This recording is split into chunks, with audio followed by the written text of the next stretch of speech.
Hi, it's Vex, and today we have a very special commander right here from Commander Legends. Let's check it out.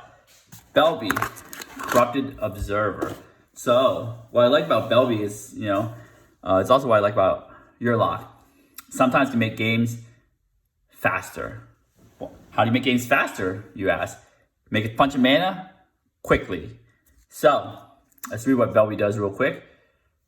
It says, at the beginning of each player's post-combat main phase, so every player, that player adds 2 colorless for each of your opponents who lost life this turn. Damage causes loss of life. So, it basically also trades, attacking, damage dealing for mana. So it's a symmetrical effect-ish. It's whenever each opponent is dealt damage or lost life, you gain mana. So essentially, if you play a 4-player pod, the most you can get is 6 mana if Belbe's on the battlefield at the beginning of the post-combat main phase. So the thing is, your deck is way better equipped to take advantage of Belbe, but other players can take advantage of it. And I really like this for similar reasons I like the Arumi deck, is that you need your commander, you need an A card and a B card, meaning that it's an A plus B plus C kind of deal. The A card is the symmetrical damage dealing. You want to deal damage to each opponent. The B card is the payoff. Of course, we can always saturate our decks with A cards, B cards, but it's kind of like not like a one-hit wonder like Kenrith or Golos. Golos, you just need Golos. That's it. Golos is just so good. So, and the interesting part is that, let's say during an opponent's turn, if they deal damage to themselves before the post-combat main phase, they actually get 2 colorless mana. So it's kind of weird. It's like, so if they shock in a land in the pre-combat main phase, and then go to the post-combat main phase, they get 2 mana if Belbe's on the battlefield. So just remember that. It also promotes people not attacking you because they don't get the extra mana. If they attack an opponent, they get extra mana. So this speeds up the game, gives everybody a chance to get extra mana, makes things a little unpredictable. I love sometimes when you generate extra mana or give opponents to do things for free, not on curve. It generates interesting gameplay. I have a friend in my playgroup that plays Braids, and we always drop random things like Blightsteel Colossuses sometimes, but it's fun. It's fun to make games different, interesting, instead of always about ramp. This is, it's kind of like ramp, but just like a burst. All right, let's see how this deck is equipped to take advantage of Belbe better than other decks, unless you're playing against a Belbe mirror match, which it would be very, very interesting to play against if somebody else brought this to your same pod. All right, as always, don't forget your tokens. Got some a worm token, lots of worm tokens. The Worm Coil Engine tokens, Monarch, Sea's Blessing. So let's talk about the enablers. How do we enable, as I drop all my tokens here, how do we enable Belbe's ability at the best? Best way to do it is deal a small amount of damage, like 1 or 2 damage to each opponent all at the same time before you go into your post-combat main phase. So one of my absolute favorite cards, Deathrite Shaman. I know it's banned in Modern, banned in Legacy, not yet banned in Vintage. Well, you can't ban anything in Vintage unless it's Lurrus, but anyways. Deathrite Shaman's ability, the important ability is the middle one here. Exile target instant or sorcery card from graveyard. Each opponent loses 2 life. So again, you can't just play this turn 1, exile something right away and do the thing, but it is a way to deal symmetrical damage to all the opponents or make them lose life. So that's cool. Again, this deck is since it's actually equipped to deal these small amounts of damage to players, we're actually going to take advantage of it somewhat and try to whittle their life total down as well with these little cool effects. These are mostly on creatures, but there's enchantments and other things that do it, artifacts. Next one is Mardu Shadowsphere. So most of the creatures says whenever attacked, each opponent loses 1 life. So you can either dash it in or pay it and then attack. So the cool part about it is this is a 1 mana creature. So you pay us on turn 1 for 1 black. Play Belbe on turn 2 for black and green. And then attack with this. Deal 1 damage to whoever you're attacking and deal 1 damage for each opponent. Add 6 mana. Play a Haymaker. We'll get to those Haymakers or payoff cards after the drain cards. But Mardu Shadowsphere does it. Night Market Lookout. It's a different because this one just becomes tap, but mostly that's how to tap it. You usually attack to tap it. Post Tracker, this is an attack. Here, Thornbow Archer, so attack.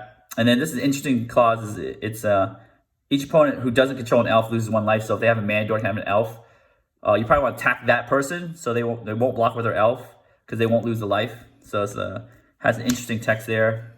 Vicious Conquistador. Again, this I wish this text was the Vicious Conquistador's text where just each opponent loses 1 life, but we only have so many effects. Shepherd Rot. Again, this basically you tap it. Each player loses 1 life for each zombie you have in the battlefield. So you also lose 1 life too, but this is a zombie, so just tap it, deal 1 damage to everybody. Loyal Subordinate. Again, this is also a zombie, so you have 2 zombies. This will do 2 damage. This is at the beginning of combat on your turn. If you control your commander, each opponent loses 3 life. So you could play Belbe on turn 2, play the Loyal Subordinate on turn 3, deal 3 damage to everybody. Maybe attack has got menace, and then get your 6 mana. Oh, I love this card too. I have this in a lot of decks. Rankle, Master of Pranks. Why? Because it's fun. Flying haste. So remember, it's got haste, so you could hopefully deal damage right away. And then whenever it deals combat damage to a player, you get to choose any number. The important one is each player loses 1 life, draws a card. So lose 1 life is the important part right there. That's cool. We have Twilight Prophet. This card's really fun too. It's got City's Blessing, but what it really does is kind of like a Dark Confidant that hurts your opponents, not you. So at the beginning of your upkeep, if you have City's Blessing, reveal the top card of your library and put it into your hand. Each opponent loses X life, and you gain X life, where X of the cards converted mana cost. So it's so cool. Again, this could hit them for a lot of damage because your payoff cards are high casting cost cards, or it could hit them for no damage because you got these enablers that cost 1 mana. So it's really cool. So, oh man, I would never play this in draft. I would always throw it away and everything. This card is amazing for Belbe decks, like amazing. Vicious Rumors.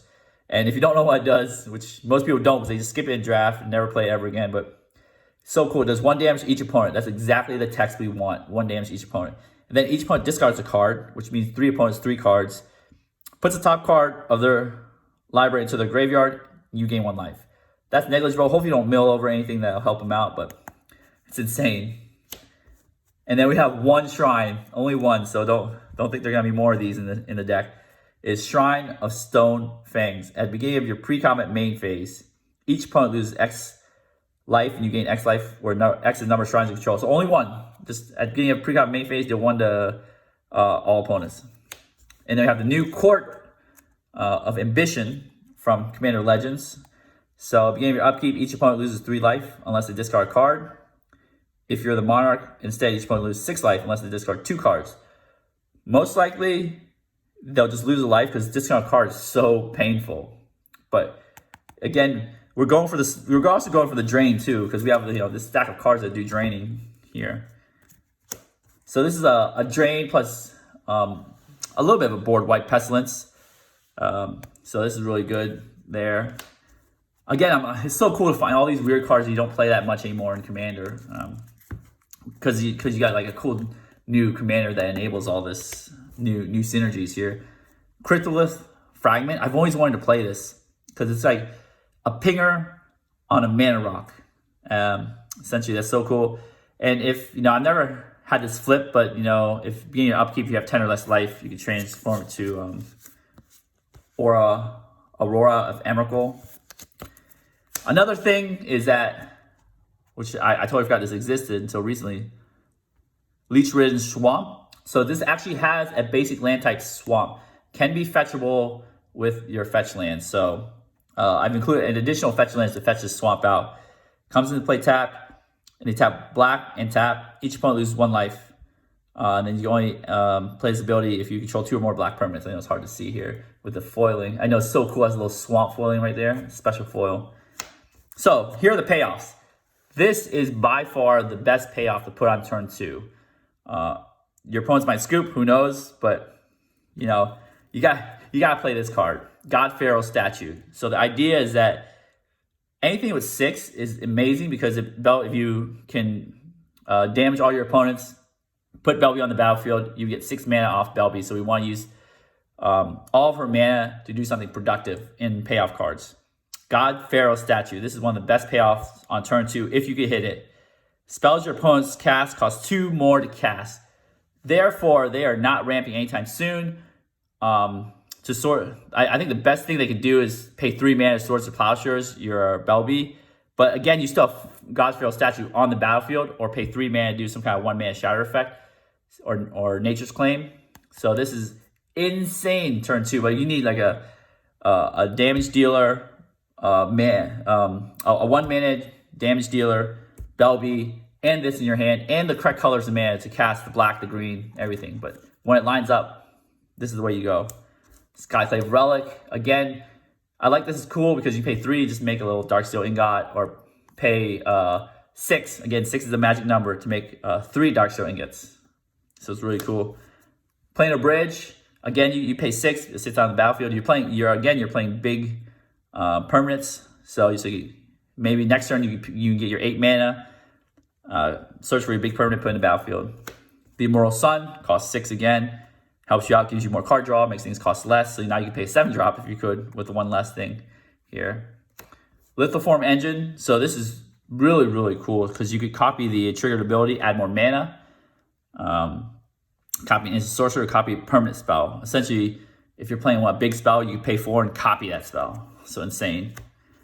Again, we're making lots of mana. Sometimes you can't spend it all. I always want to try. I think Horizon still might be cut. I'm not really sure about this one, but I always want to try things out and see how good they are. Then there's Ugin the Ineffable. Again, at 6 mana, you can destroy target permanent. That's 1 or more colors. Very, very good here. And it also makes your colorless spells cost 2 less to cast. We are playing a lot of colorless spells because Belbe makes a lot of colorless mana. So we might not, like if you notice, all the payoffs are all colorless because, Belbe doesn't make colored mana. This also helps reduce the cost of colorless spells. Conduit of Ruin lets you tutor and also reduces creature spells. Endbringer, again, it actually deals damage to one target if you can't really get through them. So it actually does the pinging, card draw, makes things can't block, untaps a bunch. Costs 6 mana, that's the magical number. Oblivion Sower, steal some lands. Great. Steal Hellkite, put into play, start destroying the mana rocks. Does it destroy? Destroys colors. Destroy each non-land permanent with converted mana cost X whose controller is dealt damage. Okay. Wormcoil Engine. Of course, you got 6 mana. You got to play Wormcoil Engine. Start beating face. So here are the greater than 6 mana cards because obviously, if you get turn 3, you'll have more mana. Turn 3, turn 4, turn 5. Karn Liberated. Of course, Big Daddy Karn. Void Winnower. So this is great. If you can cast this. And they're trying to get your Belbe mana. They might not be able to cast their spells, so this is good here. Of course, I forgot to mention we're playing big mana deck. We got to play the Eldrazi. These are the greatest colorless payoffs ever made. Kozilek, another Kozilek, Ulamog, another Ulamog, Blightsteel. Of course, of course, Blightsteel. Again, sometimes you're only making 6, but if you had 6 mana plus Belbe 6, you get 12, you get Blightsteel. Kaboom. It that betrays, more Eldrazi power. Emrakul, of course, the big Emrakul is banned in EDH for a right reason, because it'd be an insane commander or any card in the 99 Emrakul. So those are all the colorless spells. As you see, there's like a thick pile of payoffs. Another payoff is X spells. Again, you use Belbe's mana, your mana, whatever. Exsanguinate, insanely good payoff. It does what you want to do, or it's a payoff and an enabler. God, that's a tongue twister. Because you technically play 1 black. Each opponent loses 1 life. You gain 3. You can pay that to enable getting more mana. So it's an enabler and a payoff. So it's really cool here. Same thing for Tournament of Hailfire. It's not as good as Exsanguinate as at enabling, but it's very good at closing out games. So that's that. So we have the next thing here, the protection and haste clauses. When I say haste clauses, the protection suite is the Lightning Greaves, Swiftfoot Boots, always. You want to protect your commander. It's actually, sometimes you do want your commander to die because you want to give your opponents too much mana. We have Malika Rebirth. I actually love this card. And if you guys are not familiar with it, you know, essentially choose target creature, you lose 2 life. Until end turn, that creature gains when this creature dies, return to a battlefield tapped under its owner's control. So it's like a replacement effect when it dies. So you can always target your some of the Eldrazi. I believe that only the Eldrazi that does not shuffle back in. You can play it as a land. You target your pingers that might die from removal, whatever. So it's a land. It's so flexible as a card. Oops, my double sleeving is going crazy here. So it helps protect some of your big payoff creatures from dying, or plays a land as a land. Sandstorm Convergence. I'm starting to like this more and more, including more of my green decks. As creatures with flying can't attack you because we don't have that much flying creatures or flying removal, so we just want to stop that, make some worms. Again, it's big mana. It has 6 colorless green, so if you have the green, you can play this early. Make big dudes. Phyrexian Arena, I love this card, good card draw. So here's some of the card draw here. Return of Wild Speaker. You're playing a lot of non-humans, so you could, again, draw a lot of cards. Very good. You might be able to do an overrun, but you know the real mode is just draw a bunch of cards. Another card advantage engine here. Well, I guess not card advantage, but it plays as a land or gets you a creature from top 7. Again, if we could cheat out the creature, that'd be amazing. Like we cheat out, hopefully get an Eldrazi and cheat it out right here. But it also acts as a land, which is really good. Belbe Recovery. Again, I think this is the #1 card in Zendikar Rising for EDH because every green deck, this is almost a staple. To me, it's a staple because it acts as a land, acts as a regrowth. It's just like Eternal Witness, but I think much better because in the beginning a game where you don't have anything in your graveyard, Eternal Witness is kind of useless. You can play as a 2/1 creature, but no one does. But you can just play this as a land. Like it has so much flexibility in the beginning game, the late game, the middle game. So it's an extremely versatile card. We got some tutors here. Of course, I usually don't put Vampiric Tutors in my deck, but Commander Legends came out. Price got much cheaper. Got to include it. The regular Demonic Tutor, you're playing black. If you own it, play it. Demonic Tutor is very good. Now, this is the tutor right here. Tooth and Nail. Again, costs 5 green, but we want to pay the 7 green with the Entwine cost. So you can get your 2 Big Daddy Eldrazi's or 2 whatever fatties you want. Void Winnower, put on the battlefield. This is really good. I think if you're lucky, you might be able to play it turn 3. So you play a turn 1 Enabler, turn 2 Belbe, turn 3 you get 6 mana from Belbe plus your 3 lands. So that's your 7, 8, 9. That's your 9 mana to play Tooth and Nail right there. So I know this game, like this deck is kind of like, do you get lucky or can you get lucky? I mean, most of the time you don't get lucky, but if you do, it's so cool to see. It might not be as cool for your opponents, but it's so cool for you, right? All right. We have Expedition Map. So we have in this deck some other tutors. Expedition Map. We have Cabal Coffers because we're playing big man, we're playing black. It also searches for that swamp, leech-ridden swamp, and other things like Phyrexian Tower. So the Expedition Map is really good. Crop rotation. Again, we're trying to find that swamp or Cabal Coffers or Phyrexian Tower or Orborg, stuff like that to help us out with our mana. Here's some of the removal. You're playing Golgari, Assassin's Trophy. You can get rid of anything. It's an amazing card. It does not ramp you because it's a target permanent opponent controls, but anything. Same with Beast Within, gets rid of anything. I love that phrase, you just get rid of anything. Toxic Deluge, very cheap removal. If you need it in a pinch. Again, sometimes you could Deluge and not kill your own guys, like not kill your Blightsteel Colossus, but kill everybody else's creatures. So it's really good in this deck, actually. Damnation, using another cheap removal spell. Golgari, I love this card. I just, I usually play only in straight Golgari because the mana cost is really hard. I mean, you could play another with like a Jund deck or something, but 2 black, green, destroy 1 or more. It's insane. Casualties of War. Again, big mana deck, big mana Wrath. Sometimes I have cheap mana Wrath just in case you don't have Belbe online. But if you do have Belbe online, you can produce the 9 in Garrick's Wake. Destroy all creatures and planeswalkers you don't control. All right. So here's some ramp cards. I know Belbe is like a ramp card, so we gotta put our, see if we can put a little bit of ramp because you might, again, Belbe's not guaranteed to live, and you do have big creatures, so you might want to try to. Hopefully, eventually, if the game was long enough, you can fair cast them. Birds, Soul Ring, Arcane Signet, Golgari Signet, Talisman of Resilience. We have our, if you can't get Belbe or don't want Belbe out on turn 2, you have like the cheap ramp here, Far Seek, 3 visits, that's just reprinted here. So you have those ramp packages there. Can also be used, let's say if you do Belbe and you get 6 mana and you have these 3 rocks, you can play them on turn 2 as well. So that's why I have some additional colorless ramp in our green deck, because Belbe is producing colorless.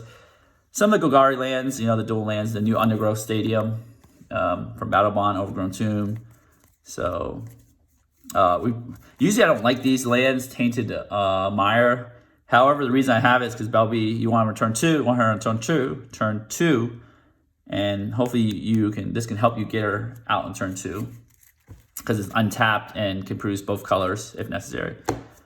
We have fetch lands, so we have all the black fetch lands to get their Leech Ridden Swamp. There we have some other fetch lands, Fabled Passes, Prismatic Vista. I swear these are almost staples in 2-color decks now, because they're so good at fetching. Way better than Evolving Wilds and Terramorphic Expanse. I've essentially removed all those, or add these in addition to those, Terramorphic Expanse and Evolving Wilds. So again, the thing is we're playing little creatures. Sometimes they're not very useful in the late game. Grim Backwards, you could also search for it. You could sack a creature, draw a card. Phyrexian Tower, sack a creature, make more mana. If those little pingers aren't that useful or you can't attack anymore, make some more mana. The Urborg Cabal Coffers combo, big mana combo. So, but Yukabog, you can also search for this too. Yukabog. I have Ugin, helps you tutor for Eldrazi's and make them cheaper too. Sanctum of Ugin, again, get some more Eldrazi tutoring. Since we're playing a big tutor package, land tutor package, Blast Zone is good at removal if necessary, and then some basic lands here. So let me continue shuffling, and we'll be right back. All right, we are back. I'm getting my roll up my sleeves because it's cold, but let's do it. 1, 2, 3, 4, 5, 6, 7. Bam. Let's see what we got. Urborg, that's good. Where's Cabal Coffers? Nope, not there. Demonic Tutoress, good. All right, so we got the A part. I guess we got the enabler, payoff, and a secret payoff is Demonic Tutor. Secret payoff, because that can find you anything, including God Pharaoh statue, of course. All right. I think we have the mana to pay Belbe on turn 2 with Undergrowth Stadium and everything. Sweet. All right. Got turn marker down right here. Turn 1. Boom. Sandstorm Convergence. Another payoff. That's a sweet payoff. Right there. Do I have double green? Yep, we could play that. So let's just do our Undergrowth Stadium untapped, because you have 2 more opponents. Let's see which one we want. This one here. Whenever it attacks, each opponent loses 1 life. I doubt everybody around the table will have a 1/1 to block this with. So, all right. Play our Mardu Shadow Sphere. Let's do it. Turn 2. Boom. Oh, Skyclave Relic. That's pretty neat too. Here. All right. So untap. Play our Urborg. Why not? Tap here. All right. So this is what happens when you have amazing hand. You play Belbe first on pre-combat main phase, because you need her to trigger on your post-combat main phase. When it attacks, each opponent loses 1 life. Bam. It deals 1 damage to whatever opponent doesn't block. 1 life to each. Now you have, I'll have this marker here. Now you have your Heart's Desire of 6 mana. We could do Endbringer. We could do Skyclave Relic. I think Skyclave Relic helps us bring our mana in better. Okay, so let us drain all 6 mana here.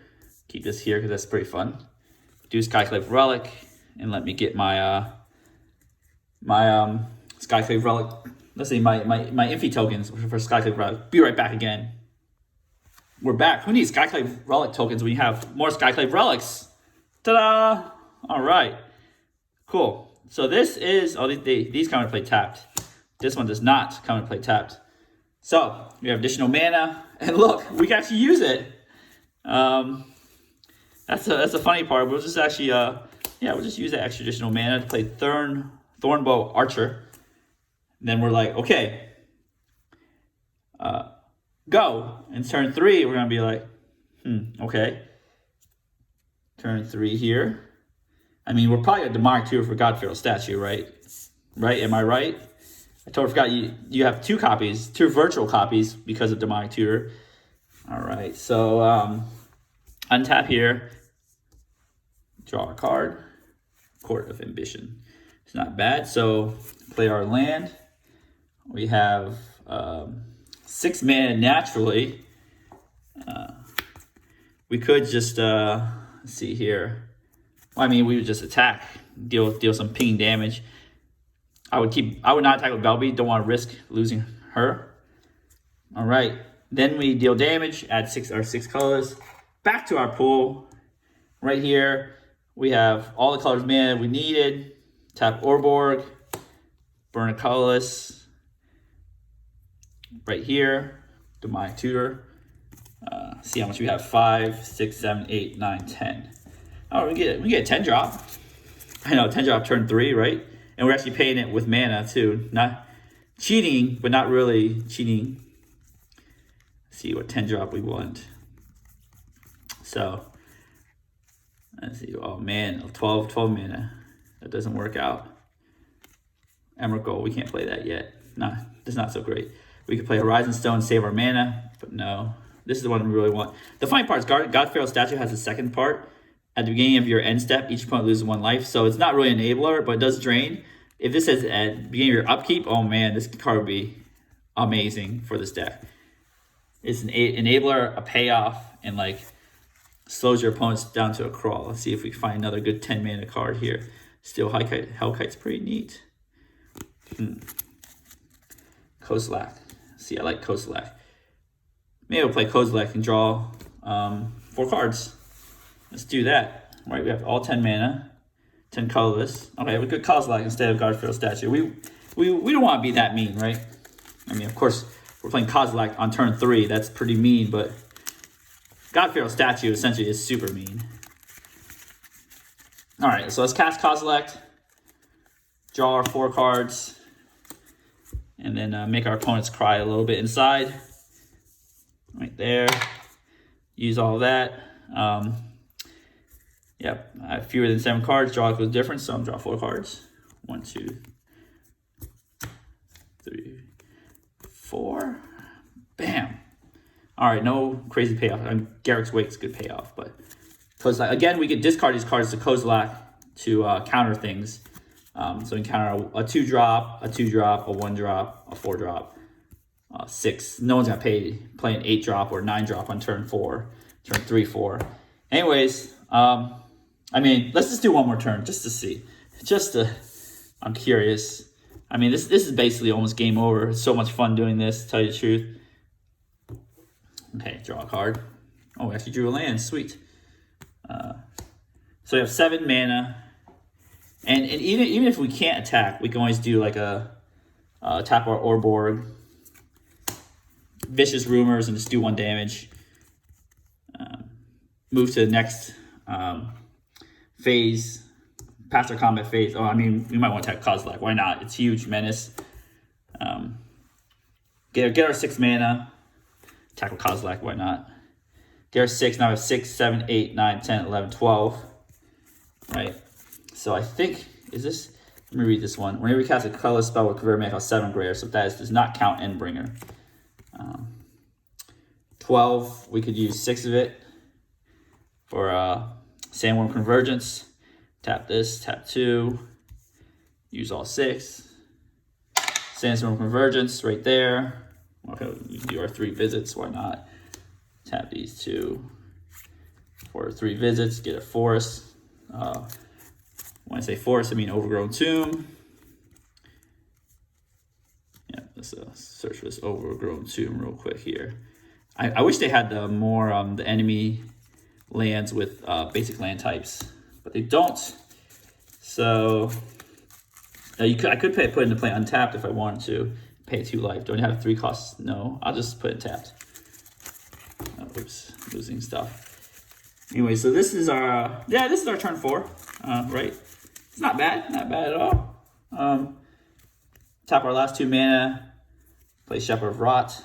Why not? Because we can, right? Yeah, this is our turn 2, and at the end of our turn, we will make a worm token, add to our collection here. Then we say go. And our opponents are like, okay, what do we do? If they play Damnation, we can discard this to counter it with Kozilek. Play a 6-drop, discard this to counter it. So I think we're in good shape. I think we're in good shape. It's only turn 4. This deck is very powerful. But again, remember, I mean, you see me go fishing one hand. Your opponents have the ability to make mana too with Belbe. So don't forget that as well. So they might be ramping hard too. Anyways, this is a Belbe deck. I love this. I love this deck. So much fun to play. I love just getting big fatties out. As you can see, a lot of my deck techs, I love using Eldrazi because they're just so much fun to play. Again, if you're playing Eldrazi, be okay. You gotta be okay playing against Eldrazi too.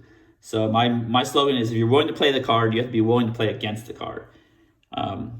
So if you enjoyed the video, give it a thumbs up.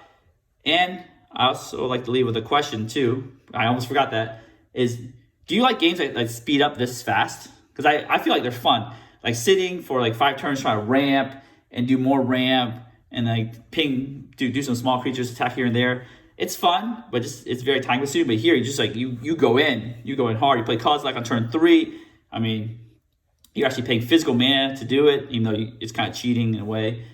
Yeah, so tell me if you like to have faster games or slower games, or you ramp slower.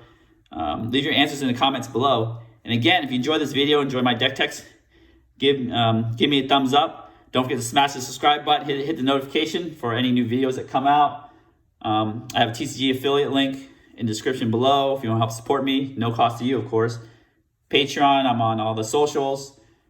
And as always, have a wonderful day.